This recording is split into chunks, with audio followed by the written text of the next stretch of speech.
Hello la famille, coucou tout le monde, bienvenue sur ma chaîne. Je suis heureuse de vous retrouver aujourd'hui pour cette nouvelle vidéo. Après une longue absence, relativement longue, on va dire, c'est dû à certaines contraintes professionnelles. J'avais absolument pas le temps de faire de vidéos, mais je suis là aujourd'hui. Alors installez-vous confortablement, on va se lancer. Si je fais cette vidéo aujourd'hui, c'est parce que je me suis rendu compte qu'il y a encore certains d'entre nous qui font l'amalgame entre cheveux secs et cheveux abîmés. Il faut savoir qu'un cheveu sec n'est pas forcément abîmé et un cheveu abîmé est forcément sec. Enfin, c'est l'une des caractéristiques. Vous allez comprendre quand je vais développer un peu plus en profondeur. On peut avoir les cheveux secs sans qu'ils ne soient abîmés.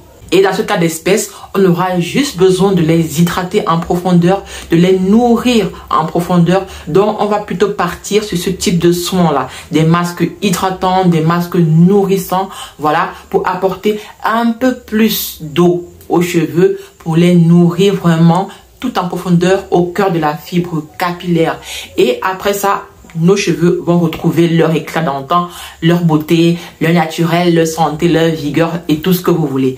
Par contre, un cheveu qui est abîmé, c'est un cheveu qui est sec, bien évidemment, qui est cassant, qui a des pointes fourchues, qui s'emmêle facilement, qui fait des nœuds facilement et surtout, qui perd de son élasticité. C'est-à-dire que c'est un cheveu qui ne va plus shrinker ou alors mal shrinker.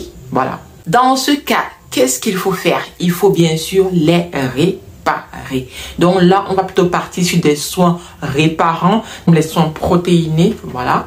Et bien évidemment, on va aussi apporter l'hydratation aux cheveux. Donc dans ce cas précis, il va vraiment falloir bien équilibrer la balance entre hydratation et protéines.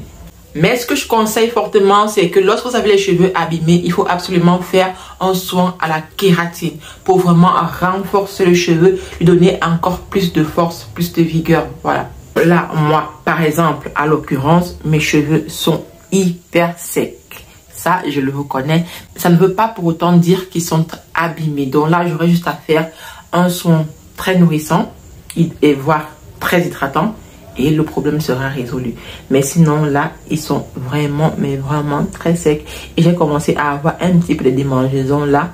C'est vrai que j'ai pas vraiment le temps de m'en occuper dernièrement.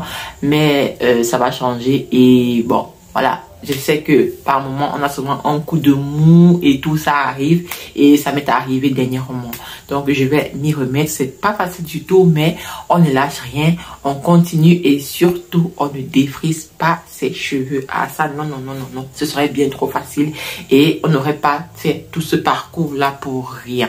Donc voilà, c'était juste une petite vidéo rapide comme ça pour faire la différence entre les deux. J'espère tout de même qu'elle vous aura aidé. Si c'est le cas, lâchez un pouce. N'hésitez pas à la partager et à vous abonner si vous êtes nouveau.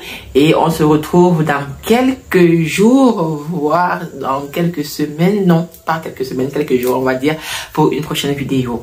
En tout cas, active la cloche de notification. Je vous fais plein de gros bisous et surtout, n'oubliez pas, don't worry, be happy. Ciao!